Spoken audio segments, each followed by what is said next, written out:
Aloha, it is member-supported Hawaii Public Radio and All Things Considered HPR 1. I'm Dave Lawrence.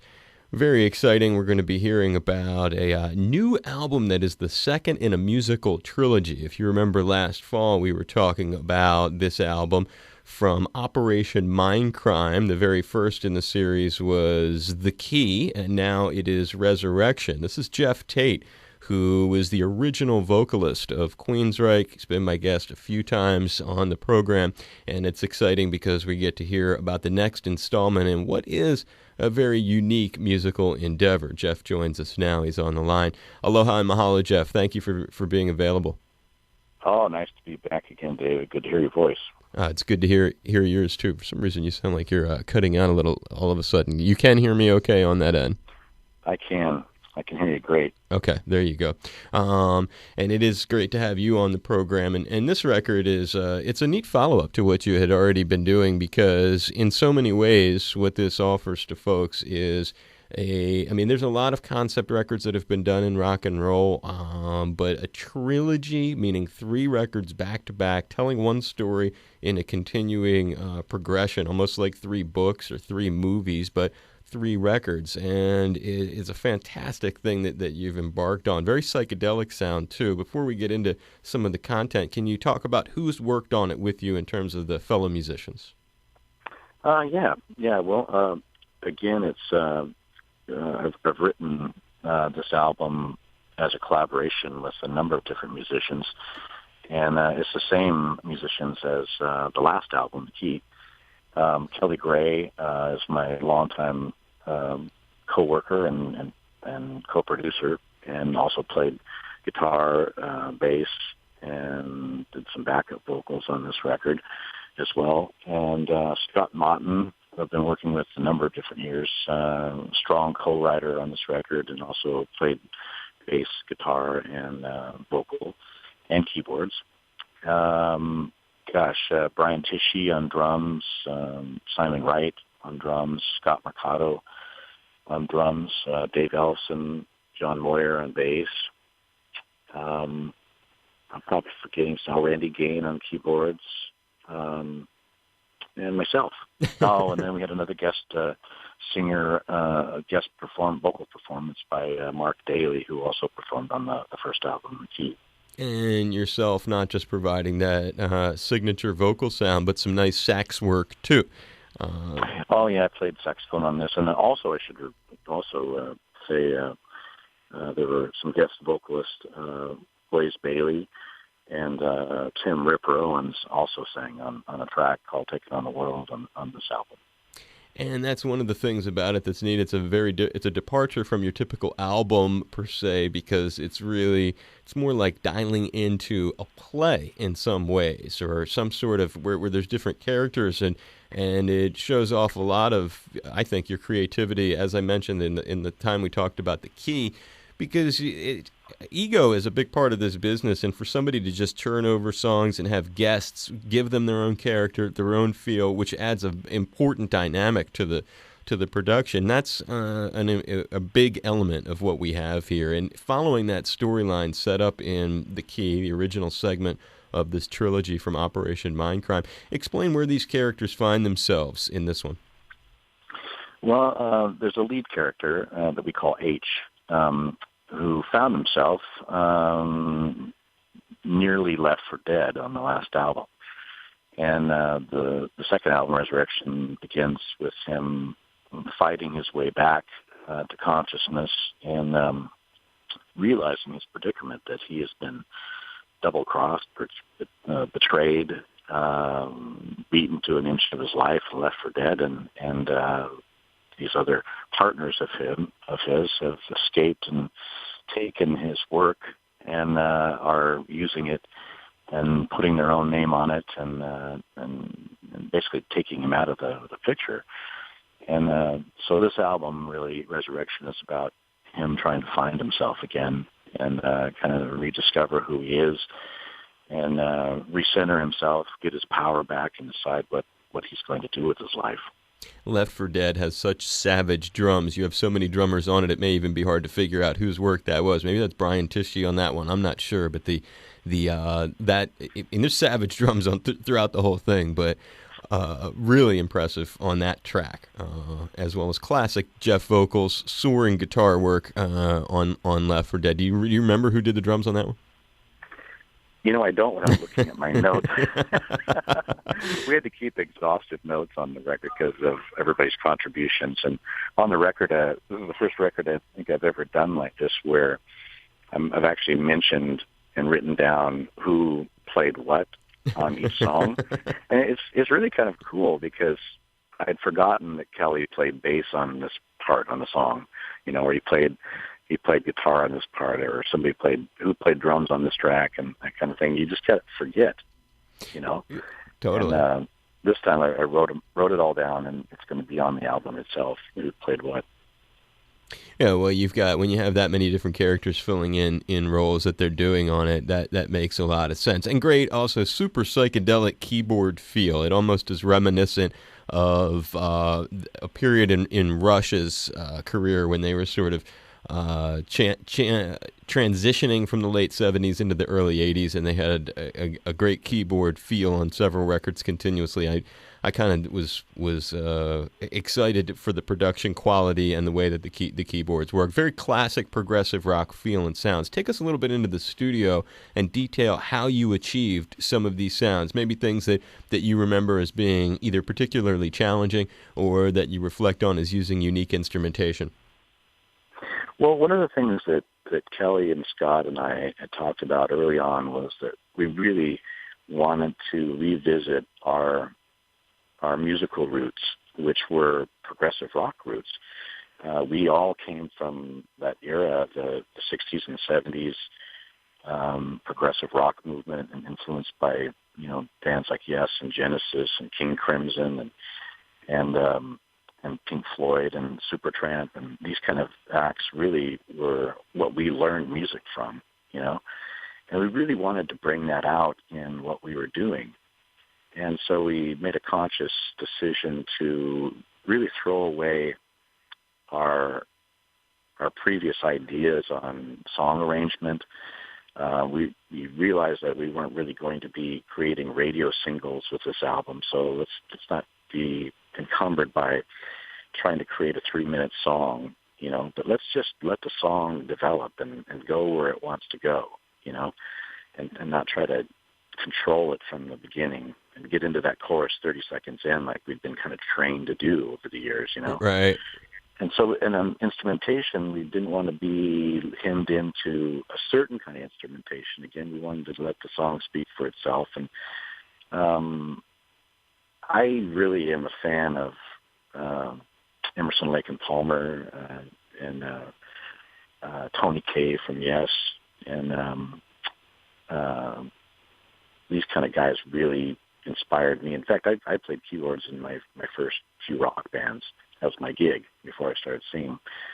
So I kind of went back there to the 70s and looked for inspiration and let that all kind of come out in writing this particular album. The Resurrection was, a lot of the songs were there's a lot of keyboard solos, where you maybe expect to hear a guitar solo. It's a keyboard, There's a huge keyboard feel.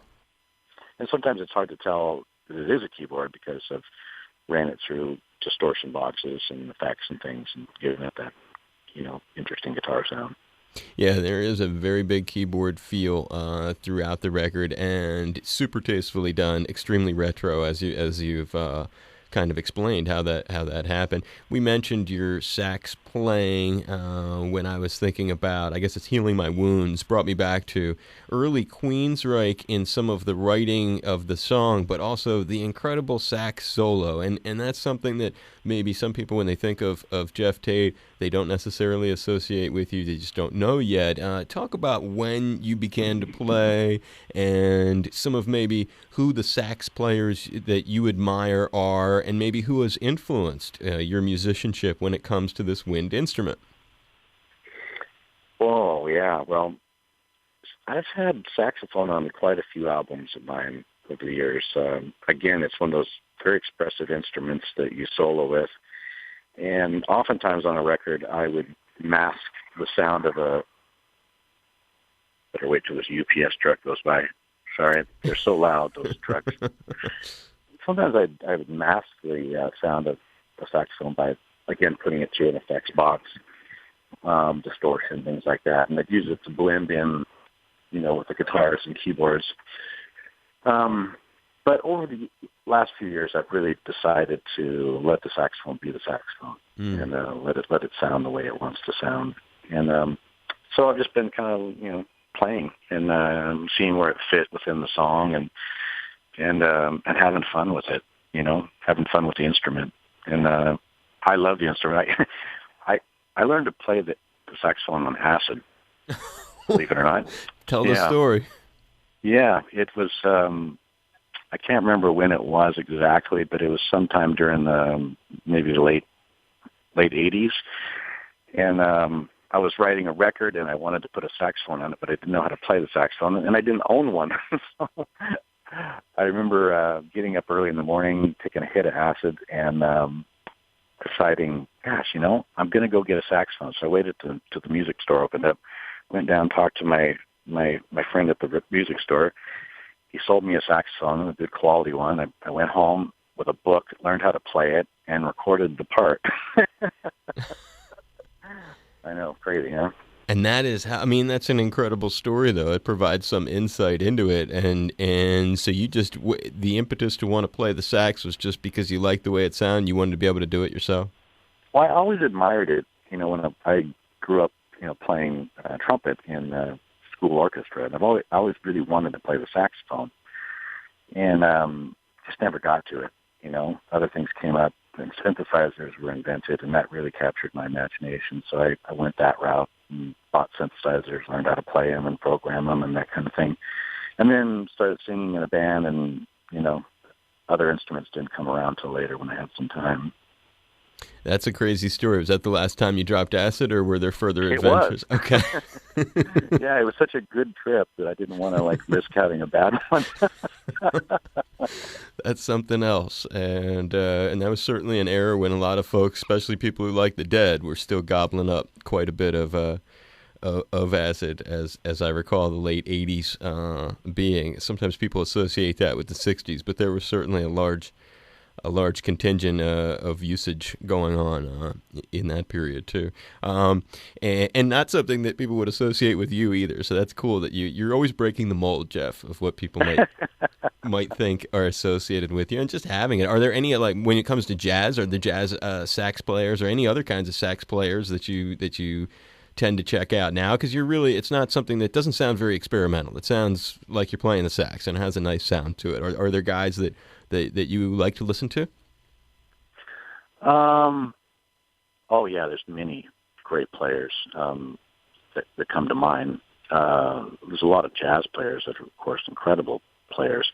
And I'm not so much like a chops jazz player. I'm more about melody. That's my thing. I'm more of a melodic player, than a fast scales runner, that kind of thing. I've never been very, very good at that, or really had a want to get good at that. It's more about melody to me. It's kind of more like an extension of singing, They say the saxophone is the closest instrument ever invented to the human voice. That's right. I'd agree on that.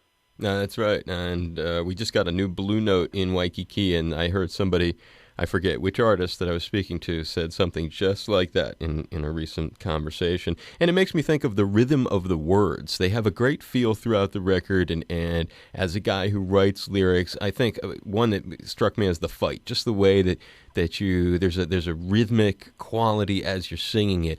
And I remember last time for the key, some of those lyrics, I think, and you'll correct me if I'm wrong, forgive me if I've got this a little off, but I remember it had been the hike across Spain that perhaps had been where things had come from. Talk about, were some of these lyrics from that, or talk about the writing of the lyrics for Resurrection? Yeah, all three records were written at the same time. The beginnings of them, at least, the basic concepts, and some of the lyrics and some of the music as well, was written on a hike I took with my wife across northern Spain, the Santiago Trail that goes across northern Spain. It's like a 500-mile pilgrim trail, really. And I had an amazing trip, really, across Spain, and a very inspirational place and time in my life. And it was really one of those things where, for years I've been wanting to go with the trilogy idea. I've wanted to write a 3-album story, and just didn't have the story, And on that walk through Spain is where the story happened for me. And I got home from the trip and immediately started putting, the music to the outline and to the lyrics to the outline, and creating the basics for the 3-album set. And it was just it's just one of those times when you get on an artistic roll and you got to follow it all the way through. Right. And it was one of those creative highs that you get on that last for months and months and months, And when it's done, it's kind of like you're sad because it's over. Right. And on the other hand, you're exhausted and you need a break, So it's a good place to be at, and I'm very, very happy to have been part of this whole project. It's just been fantastic. You guys hiked the whole 500-something miles? We did. Well, we went 400 miles till our feet fell off, and we had to get horses and continue it on horseback. Just the two of you? Yeah, just the two of us. Yeah, it was fantastic. It just sounds it. I mean, just hearing about it, it's breathtaking. What a great thing to do with your life. Kind of push yourself, too, right? There's some element of challenging yourself physically doing the walk. Well, my wife and I would hike about 3 times a week. We live, in the Pacific Northwest, and I can see from right where I'm talking with you right now, the mountain range that we hike through. And we take our dogs and we hike up into the, up to the snow line usually. And so we thought we were in pretty good shape, to do the Santiago trip. But once you're out there and you're walking for hours and hours and hours and days after days after day, there's no way you can't not get a blister. Right. The blisters just happen. And then once they do, they start becoming irritated. The next thing you know, your blisters have blisters, and those blisters are threatening to have other blisters. It's just, it's crazy. And that's what gets you. I mean, it's not about the endurance. It's about how can you keep your feet healthy. Well, that's insight for sure. And yeah, really. It makes me think about your thinking about keeping things healthy. Your voice, it's been with you all these years as this. You're known for fans of metal and hard rock. You're one of the major vocalists of the genre, certainly one of the younger cats who followed in the footsteps of some really big dudes. And so when you think about you within that scope, you also have been privileged through the years to tour with most of those people, work with them, be on the same bill with them. And that is a remarkable thing. And looking at Geoff's life as how it plugs into the wider range of music, I always think back to, I remember the first time that you came through the Philadelphia area. I was just a little kid. It was 1984. It was Sammy Hagar VOA tour with Crocus and Queensryche. Do you remember that tour? Oh, wow. I didn't until you reminded me. Yeah, I do now. And I mean, it's again, I mean, not that Sammy's in that category of vocalist, but I mean, it just dates it in terms of something for folks to hang your hat on. Just a couple years after that, though, I guess one of the guys I'm thinking about was when you toured in '86, opening up for Ozzy Osbourne. Was that an experience? Again, not a prog cat, but certainly a really critically important guy with hard rock. Did you learn anything from that exposure being around him at the time? Anything stick out from that tour? Oh, gosh. Well, I think I met Rudy Sarzo on that tour, who I've become friends with over the years and has played with me on a number of projects. I learned about, putting on a big show. At that time, Queensryche was really one of these sought-after opening acts. We played with a lot of different, headliner bands, and Ozzy was one of the ones that we played with fairly long-term tour, maybe a couple months, something like that, and. He wasn't the legendary character that we know now. Right. He was just kind of starting his his solo career outside of Black Sabbath, and so he hadn't turned into what we know now. So he was a little bit more. I don't know how to categorize him, or if I can, or why should I? Really, he is who he is. Very, That's what he does. Very individual and hard to categorize guy. I guess I say that because I remember just not that long ago, in the same year that I first interviewed you was 2007, and you were also doing an interesting package. I regret not flying to L.A. to see it from Hawaii. It was Heaven and Hell, and Alice Cooper, and Queensryche, and there's a guy who you had also gotten to rope in for the Operation Mindcrime 2, Ronnie James Dio, certainly known, God bless him, as a remarkable vocalist. Had he been a personal inspiration at all through the years to you, and were there moments on that tour that you were really grateful just to get to watch him work? Yeah, Ronnie was very, I would say, inspirational and instrumental in my career. He was the first major act to invite us on a tour of Europe.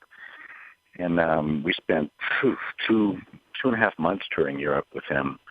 So many shows, and he was really a great mentor, friendly. A couple stories about him, if you got time. Of course. He invited us first day when we got on the tour to his dressing room to introduce us to the band. And he introduced us to everybody. We got on first name basis with everyone in the band. Then he invited the entire crew in. We got to know everybody by a first name basis with his crew. He gave us the stage, all the lights we wanted, all the full sound with no restrictions. We could go anywhere we wanted. He even gave us dinner, First time I'd ever eaten Indian food was with Ronnie Dio. And I thought to myself, what a gentleman. So this is how touring is. These headliners, they invite you in and they treat you well. Well, that never happened again. Like with anybody I ever toured with. What a tribute to him. Yeah, he was just such a unique, giving, responsible, friendly, good person, Wonderful. My last time seeing him was on the Heaven and Hell tour that you mentioned first off there. And I remember one night we were in Europe again, and Roger Waters was playing. He was headlining the festival that we were both on. And Ronnie popped into my dressing room with 2 bottles of Italian wine in his hands. He goes, "Hey, you're a Pink Floyd fan, right?" I go, "Yeah." He goes, "Let's go watch the show." So we went way up in the grass behind all the audience and sat up there and drank that wine and listened to Roger Waters play Dark Side of the Moon. It was incredible. Wow. Like just 2 fans of appreciating a classic Pink Floyd record together. Just two fans drunk on Italian wine, having a good time. That is a great story. That is a great story, and not one that I've ever heard from you before or read about. And just a final note as I go to wrap it up with you. In one of the funniest stories that you've ever told me in your whole career had been it was at the time backstage in '84, I guess it was, when you guys were warming up for Kiss, and both of Gene's ladies showed up. I told you that story. Is that not one that you typically drop into the mix? Oh no, I was saving that for my book. No, you already dropped that one on me. I mean, Did I drop that on you? Okay. Yeah, Cher and Diana Ross, cat fight, blood, hair, the whole shooting match. Yeah, that was a memorable night. And I guess my point was, has anything else, because I shared that with somebody. I mean, they laugh so hard when they hear that. That's one of the greatest stories. Not great because no one is encouraging violence. Again, we're talking about rock and roll shenanigans that go on. And as you pointed out, you don't meet people like Ronnie. You don't meet quality people like that. And at the same time, you really don't have experiences like that too often. Has anything ever topped that in terms of making an impression on you for a bizarre encounter in the biz?